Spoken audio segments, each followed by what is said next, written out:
আপনি যদি হিসাবি হন তাহলে আপনার জীবনটা সুন্দর হবে, কারণ বেহিসাবি হলে কখনোই আপনি সুন্দর একটা জীবন গড়তে পারবেন না। কারণ আমাদের জীবনে সবসময় একরকম যায় না, কোনো সময় ভালো যায়, কোনো সময় খারাপ যায়। তাই টাকা এমনভাবে খরচ করতে হবে, এমনভাবে হিসেব করে আপনাকে চলতে হবে যেন বিপদের দিনে আপনার সেই জমানো টাকাটা আপনার কাজে লাগে। আচ্ছা, আমাদের সবার বাসায় কিন্তু মেহমান আসে, আর মেহমান আপ্যায়ন করা কিন্তু আমাদের সবারই উচিত। হাসি মুখে মেহমানকে আপ্যায়ন করার মানে হচ্ছে আপনি খুব ভালো মনের একজন মানুষ। কারণ আমরা সবাই কিন্তু সবার ঘরে ডাল ভাত যাই থাকুক না কেন রিজিকে আমরা খেয়ে থাকি।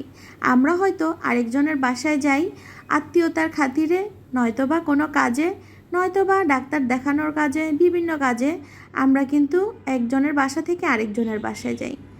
সেটা কিন্তু কয়েকদিনের জন্য, আর আমরা কিন্তু সারাটা জীবন নিজের ঘরেই বসবাস করে থাকি। আসসালামু আলাইকুম, কেমন আছেন সবাই? আশা করি সবাই ভালো আছেন। আমি চলে আসলাম আয়েশা নতুন একটি ভিডিও নিয়ে। আপনাদের সাথে কিছু কথা শেয়ার করব, যেটা আসলে আমাদের দৈনন্দিন জীবনে খুবই দরকার। জিনিসপত্রের এত দাম বেড়েছে কি আর বলবো। আমি একজন গৃহিণী, আমার হাজব্যান্ড জব করেন, ওনার টাকা দিয়েই কিন্তু আমাদের সংসারটা খুব সুন্দরভাবে চলে। আমরা যারা ভাড়া বাসায় থাকি তাদের কিন্তু প্রতি মাসের শুরুতেই কিন্তু ভাড়াটা দিতে হয়। আর যারা চাকরিজীবী আছেন তারা অবশ্যই বেতন পাওয়ার সাথে সাথেই প্রথমে আগে বাসা ভাড়াটা দিয়ে ফেলেন, তারপর বাজার করেন। আর সবসময় মুদি বাজার, কাঁচা বাজারটা আমরা মাসের শুরুতেই করে ফেলি, যাতে করে আমাদের মাসের শেষে আর টাকা গুনতে হয় না। কেননা মাসের প্রথমে যদি আমরা পুরো মাসের বাজারটা করে রাখি তাহলে আমাদের জন্য খুবই সুবিধা হয়। আর আমি আপনাদেরকে একটা কথা বলবো, যখন কাঁচা বাজার নিয়ে আসবে, মাছ মাংস বলেন, সবজি, আমি মাছ মাংস আনার ক্ষেত্রে একটা কাজ করে থাকি।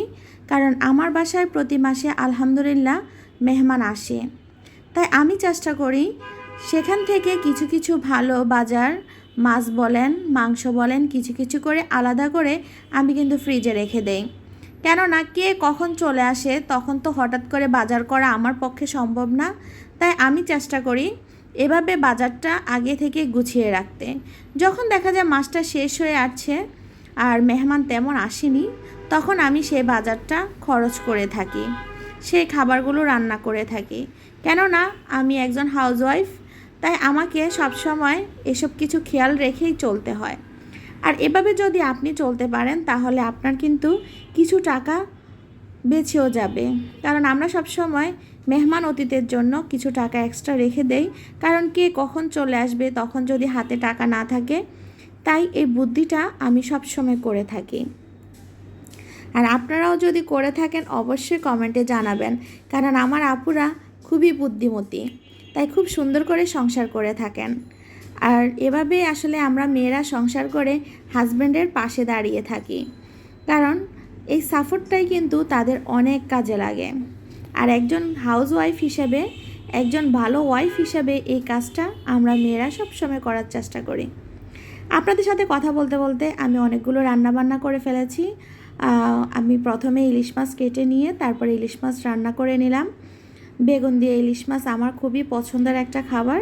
তারপর কাঁকরোল দিয়ে আমি কাতল মাছ দিয়ে রান্না করেছি, যেটা খুবই মজা হয়। এভাবে আমরা নারকেল দিয়ে রান্না করে থাকি, আমার মা সবসময় এভাবে রান্না করেন। আর আমরা চাঁদপুরে যারা, তারা কিন্তু নারকেলটা খুব পছন্দ করি। বিশেষ করে এসব সবজির সাথে নারকেল দিয়ে রান্না করলে খুবই মজা হয়, আমার তো খুবই পছন্দ। আপনারা যারা ভিডিওর এ পর্যন্ত দেখে ফেলেছেন অবশ্যই মনে করে একটা লাইক দিয়ে দিবেন, কারণ আপনাদের এই একটা লাইক আমার ভিডিও অন্য মানুষের কাছে পৌঁছে দিতে সাহায্য করে। আর যদি আপনাদের ভালো লেগেই যায় সাবস্ক্রাইব করে পাশে থাকতে পারেন। আর যদি ভালো না লাগে দেখতে থাকুন, হয়তো কোনো এক সময় ভালো লেগে যাবে, হয়তো কোনো কথা, কোনো ভিডিওর কোনো কাজ হয়তো আপনাদের ভালো লাগবে। আর আমরা কিন্তু গৃহিণীরা রান্নার পাশাপাশি ইউটিউবে এই কাজটা করি, কারণ হচ্ছে আমাদের ভালো লাগে, এখানে কাজ করতে আমরা ভালোবাসি। এই যে বলেন রান্নার যে কাজটা করছি এখন ভিডিও করাতে কিন্তু যেখানে 1 ঘন্টা সময় লাগে কাজ করতে, সেখানে কিন্তু আরও 1টা ঘন্টা বেশি যায়। তারপরও আমরা কিন্তু এখানে কাজ করি, আমাদের ভালো লাগে। আমরা কিন্তু সবাই কোনো না কোনো আশা নিয়ে এখানে কাজ করতে আসছি। আর আপনারা যদি আমাদেরকে ভালোবেসে এভাবে পাশে থাকেন, সবাই সবাইকে ভালোবাসেন, তাহলেই তো আমরা এগিয়ে যেতে পারবো। আর সবাই সবাইকে ভালোবাসবেন, এভাবেই ভালোবাসা দিয়ে পাশে থাকবেন। সবাই সবার জন্য দোয়া করবেন। আর আমার রান্না কিন্তু প্রায় শেষ। আল্লাহ হাফেজ, ভালো থাকবেন সবাই।